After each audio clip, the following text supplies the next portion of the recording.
I keep getting questions about endurance training, so let me talk about why I got into it, and hopefully you can walk a similar path. So my number one inspiration in getting started was due to this man right here, David Goggins. I have to say that after reading this book, it completely changed my life in ways that you cannot even begin to imagine. It brought back my sanity. And in this book, David talks a lot about his endurance training experiences. You know, how he started off as this big overweight guy, 300 pounds, ended up losing it all and overcoming all these challenges and even running in these fucked up conditions. Just the things that he did are unbelievable. And he's always talking about the power of the mind and challenging yourself and basically acquiring greatness through suffering. And for him, he found that this endurance training where you're just jogging for long periods of time, specifically marathon running, is what allowed you to callous your mind in a very effective way. And after reading that, after hearing about his challenges, it put things into perspective. See, I've been wanting to challenge myself for a long time now, but I lost the drive. And I'll just be honest with you, because I've been maintaining my legs for years now. I'm completely content with their size, which I don't know why some people don't believe that. Like, I'm legit happy as fuck. I think they look aesthetic. This is what I always wanted. But it's like, that gets a little bit boring, you know? So I've been doing lunges and pistol squats, and I've been trying to find something that gives me that spark again, you know? And I thought it was going to be the heavy pulls with the lean bulking, but I'll be honest, I don't care about it right now. Maybe in a few months I will, but right now it's like fucking boring. I don't care about getting bigger legs anyway. So I needed a challenge. And endurance training was that challenge. It was exactly what I was looking for because, let's be honest, I'm kind of novice. I'm kind of beginner to this shit. Yeah, I used to do running a very long time ago, but I was skinny as fuck, bro. I've never been this jacked actually running on a consistent basis. And it's hard, man. And it made me realize that I was lacking in this element of fitness. Yeah, I do my GPP twice a week, but in comparison to extreme running, holy fuck. This is what I needed. And I recommend that you guys at least take my 30-day cardio challenge because you will notice some serious freaking benefits. And I can see why David Goggins found running to be such a powerful tool in callousing the mind. I get it now. And it's like, I want to get better at it.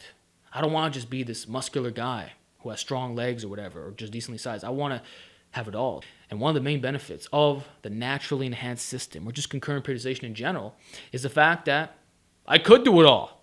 I don't have to go through these goddamn phases. I could raise all the elements of performance year round. I could do strength training, I could do muscle building, I could do explosive stuff, and I could do fucking endurance simultaneously because I manage volume intensity throughout the yearly cycle and I rotate the special exercises. So this fucking works beautifully in my schedule. And I also want to prove a point that cardio does not kill your fucking gains. I'm making all kinds of gains to upper body, still getting stronger, still getting bigger. The only difference is that I'm in one of the best shapes of my life right now. The circulation, everything is cleared up. My breathing has significantly, and I mean significantly improved. Much more than when I was just doing the high intensity interval training with the Bastard 30-minute box rounds, which is also brutal as fuck. You gotta try it out. But what I'm saying is that endurance training is brutal.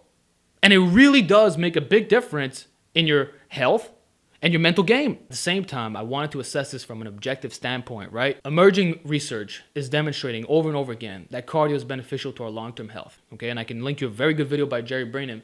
He basically says that you'd be a fool not to do some type of aerobic work, okay?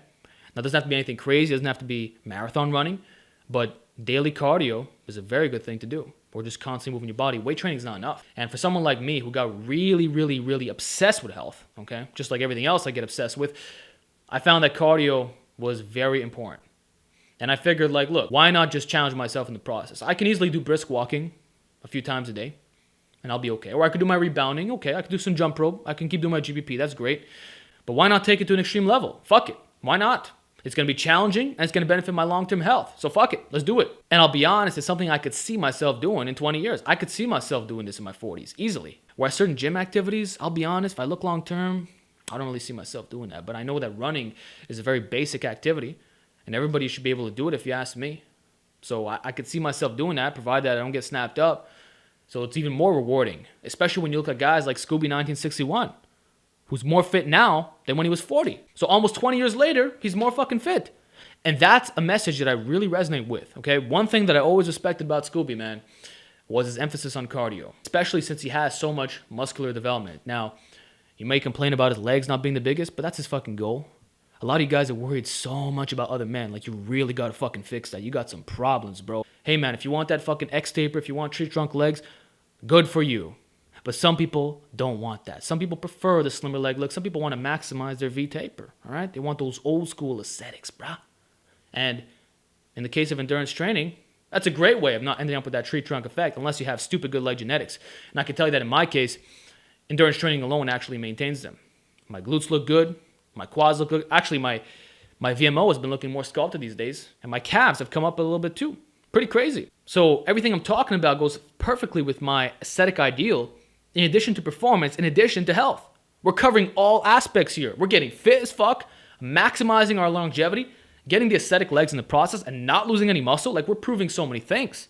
At the same time, this extreme form of cardio allows you to cheat the diet, not by eating junk food, which technically you could do, but I'm talking about eating more. And who doesn't want to eat more? Unless you're just a hard gainer or whatever, right? Bro, I'm eating as much as when I was bear mode. I'm 167 fucking pounds. I'm not 186. I'm way smaller. I'm eating like crazy. If I cut out the cardio, I gotta drop the calories. So for you guys who really want to enjoy life, this is a crazy fucking hack. And it's something that you should be doing when you're lean bulking. If you're in a surplus, your health might not be the best if you end up getting too fat. And everybody should be doing fucking cardio, whether you're bulking or not. That's the reason why people feel better when they cut. One of the main reasons. Like, I can tell you that I was more fit in the 170s compared to the low 160s because I had stopped doing certain things. I got lazier because when I was cutting, I was way more aggressive with the cardio, right? So it's not just about absolute weight here. So those are pretty much the main reasons. I was very, very, very inspired by David Goggins to the point of even considering marathons. I don't know if I'm going to do that, and I probably wouldn't place the best, given my musculature and all that. But look what David Goggins accomplished. You know what I'm saying? Like, he didn't have the ideal build either. Taller gentleman, heavier, more muscle. I think he did one of his competitions in the 220s or something. Like, hey, he still fucking killed it. Wrapping tape around his shins and his feet and all that. The worst possible conditions. Sickle cell, all these heart problems. That's what I'm talking about, bro. Callousing the fucking mind. So out of all the reasons I mentioned, definitely David Goggins is my number one inspiration for getting started in this. But everything else I talked about is equally as valid.